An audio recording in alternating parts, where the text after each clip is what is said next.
प्रणाम संदेशात आनंद यात्रा कड़वी बाणी। आज का विषय संस्कृतियों का संघर्ष। पिछले 5,500 साल का समग्र हिंदुस्तान का भारतवर्ष का केवल इतिहास है।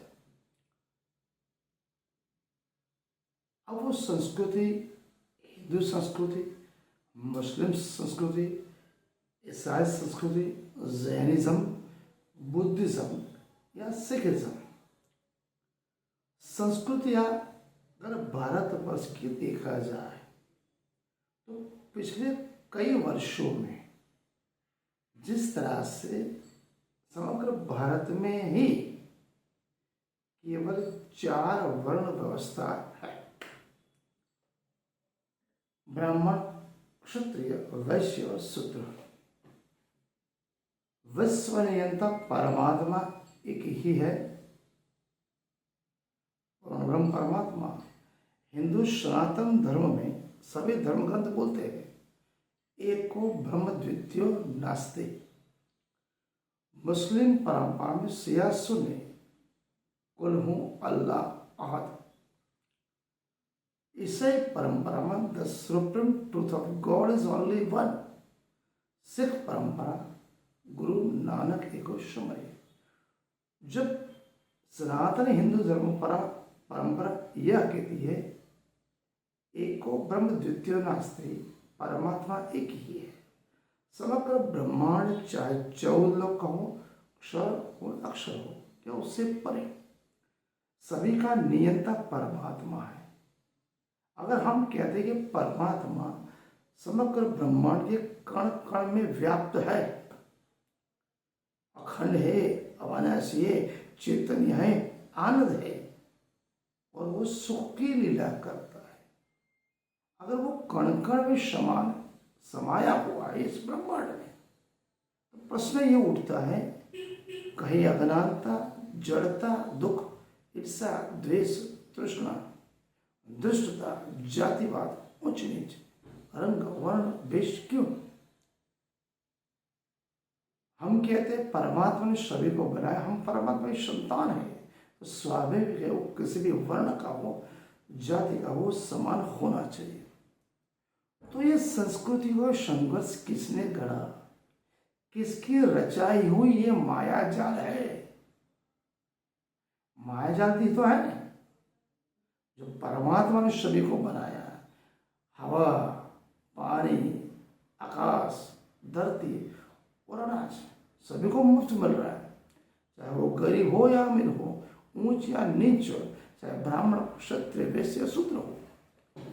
जब सभी के लिए परमात्मा ने रहने का एक ही ठिकाना बनाया, खाने का, रहने के लिए धरती, आकाश, सूर्य, चंद्रमा, नक्षत्र, तारे, समग्र ब्रह्मांड, जाति किसने केवल और केवल मानव ने पैदा की अपने निजी महत्वाकांक्षा के लिए। तो ये भारतीय संस्कृति का इतिहास पर देखा जाए तो बहुत ही, कभी कभी तो देखा जाए तो बहुत ही दुर्गति की ओर भारतीय संस्कृति, जो हजारों साल से उसकी जो आध्यात्मिक धर्म उत्कृष्ट परंपरा थी, धन वैभव से भरपूर था, पिछले कई वर्षों में उसमें कर्मकांड, पाखंडवाद, बाह्य आडंबरता, कुरिवाज, गुलामी प्रथा, सती प्रथा, ऊंच नीच जात का भेदभाव जो पड़ा, उसको कालांतर में कितने ही संतों, महंतों, ज्ञानीजों ने उस संस्कृति के धरोहर को पड़कारा कि ये सब गलत है। किसी एक विशेष वर्ग की षड्यंत्र के तहत यहाँ के मूल निवासी जो भारत भूमि के है, मूल मतलब यहाँ पे ही पैदा हुए, हजारों साल से जिनकी धार्मिक, संस्कृति, प्रकृति पूजक थे, उन्हीं को बाहर का विदेशी बनाया गया। केवल जाति छूआछूत के तहत उनके बाल बच्चों, स्त्रियों को गुलाम बनाया गया। अगर मंदिर में चढ़ावा देता है, ब्राह्मण भी देगा, क्षत्रिय देगा, वैश्य और शूद्र भी देगा, तो वो पुजारी के लिए स्वीकार्य है। बाहर वही शूद्र को जातिगत भाषा बोल के दुत्कारता है, अछूत बांटता है। भारतीय संस्कृति परंपरा से संघर्ष है। पिछले 100 वर्ष में डॉक्टर बाबा साहेब आम्बेडकर, महान विद्वजन, ज्ञानी, समग्र विश्व में एक समाज सुधारक, सबसे ज्यादा अभ्यास करने वाले, उन्हें जीवन में जो जाति गणना, जातिगत संघर्ष उन्होंने जो प्रसार हुए अपने समय पे, तो उन्होंने बोला जो मानव अपने इतिहास को, संस्कृति को जो भूल जाता है, उसकी जैसा दरिद्र और पावन इंसान कोई नहीं। आप गुलाम बन सकते हो। उन्होंने ये बोला था, शिक्षण वो शेरनी का दूध है जिससे आप दहाड़ोगे, बिना ज्ञान परमात्मा को क्या दुनिया में किसी भी चीज को पा नहीं सकते। डॉक्टर बाबा साहब आम्बेडकर ने कहा था कि भारत का इतिहास और कुछ नहीं, श्रमण और ब्राह्मण संस्कृति का संघर्ष है। उनका यह कथन 100% सही क्यों है? ये संघर्ष जब से ये आर्य ब्राह्मण अपने आप को, ये सब विदेशी है, ये यूरेशिया से आए हुए हैं, जिनका डीएनए ये भारतीय के मूल निवासी से बिल्कुल मिलता नहीं, तब से चली जाएगी।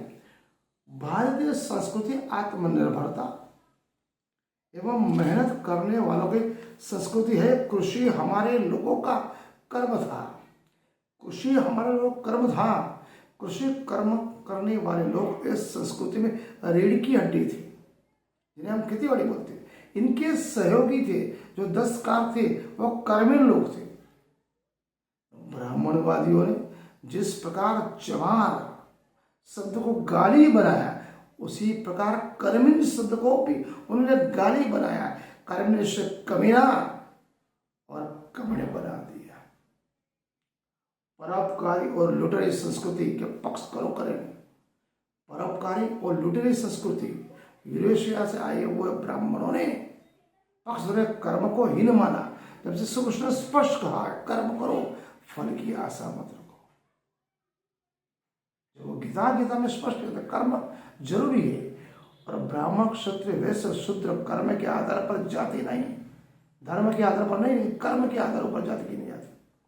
यह विश्व में शायद एक अकेला भारतवर्ष एक ऐसा उदाहरण है जिसमें अकर्मण्यों, जिन्हें कुछ भी काम धंधा नहीं आता, कर्म को हीन माना, ऐसे लुटेरी संस्कृति के पक्षधर यूरेशिया से आए हुए ब्राह्मणों ने कर्म कांड को श्रेष्ठ बताया। धार्मिकता उत्सव श्रद्धा के रूप में यहाँ पर पाखंड, अंधश्रद्धा, कुरीति की ऐसी जड़ें डाले। यहाँ पर भारत के किसानों और कर्मकारों को, पुरोहितों और आचार्यों के बीच का इस संघर्ष से वर्ण अवस्था निपटने का यही कारण है। भारत का समग्र इतिहास पिछले कुछ वर्षों में झूठ के दलदल से भरा हुआ है। कपट, प्रचंड द्रुतता, क्रूरता, गुलाम मानस, सती प्रथा, कुर्वास, बायाडंबर, केवल धर्म धर्म धर्म, कर्म की कोई बात ही नहीं करता। आर्य और ब्राह्मणों के बीच 3 वर्ण व्यवस्था समग्र देश में उन्होंने थोपी। इस आरोप ने सब कुछ गड़बड़ कर दिया। तथागत गौतम बुद्ध भगवान को भी उन्होंने परिणित कर दिया क्षत्रिय वर्ण में। जब थे गौतम बुद्ध, जो श्रमण व्यवस्था के किसान थे, क्षत्रिय थे, ब्राह्मण व्यवस्था में उनको क्षत्रिय बनाया, क्षत्रिय थे तो क्षत्रिय बना दिया। इसी प्रकार ब्राह्मणीय व्यवस्था में चौथा वर्ण बनाया।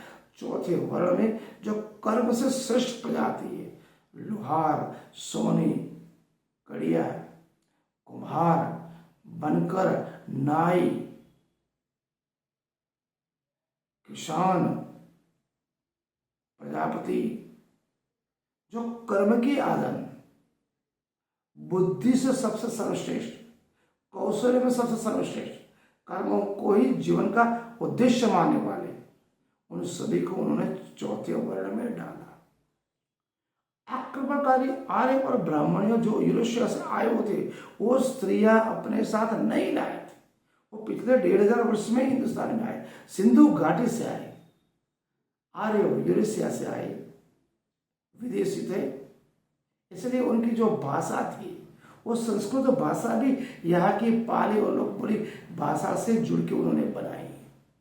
उनकी भाषा नहीं है, सबसे पहले पाली भाषा थी गौतम बुद्ध की। 2000 साल का इतिहास स्पष्ट किया था। यूरेशिया से आए आर्य ब्राह्मण यहाँ आक्रमणकारी थे। सिंधु का अपभ्रंश उन्होंने बनाया, हिंदुस्तान बनाया। अपने साथ स्त्रियां नहीं लाए थे। यहाँ की चौथे वर्ण जिन्होंने उनको थोपा, धार्मिक परंपराएं बुलाई प्रथा यहाँ के लोगों के ऊपर थोपने के बाद यहाँ की स्त्रियों से शादियां की। उन्हीं से जो बच्चे पैदा हुए उनको उन्होंने भारतीय पुरुष बनाया, जिन्हें उन्होंने शूद्र में परिणत किया। विद्या, ज्ञान और संपत्ति, जमीन जायदाद से वंचित किया। इसलिए तुलसीदास ने भी लिखा रामायण में, ढोर गवार पशु और नारी, ढोर गवार पशु और नारी सभी ताड़ना के अधिकारी। या ताड़ना का अर्थ ताड़ना, गुलामी रखना। ये भारत का संघर्ष है, बहुत कड़वी वाणी है, विषय नया लिया है।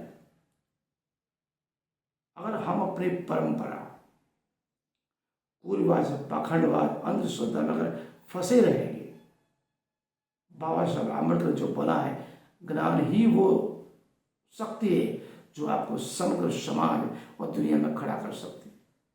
अंग्रेजी लोक बोली आपको आनी चाहिए, मातृभाषा हिंदी आनी चाहिए, राज्य की भाषा, लेकिन इंटरनेशनल भाषा अंग्रेजी आपको आनी है। अगर अंग्रेजी आएगी तो आप दुनिया में कहीं भी खड़ी कर सकोगे। मतलब ज्ञान, शिक्षा वो शेरनी का दूध है जिसके सामने कोई टिक नहीं सकता। इसलिए सभी को ज्ञान लेना जरूरी है। आज का विषय हम यहाँ पूर्ण करते हैं। प्रणाम।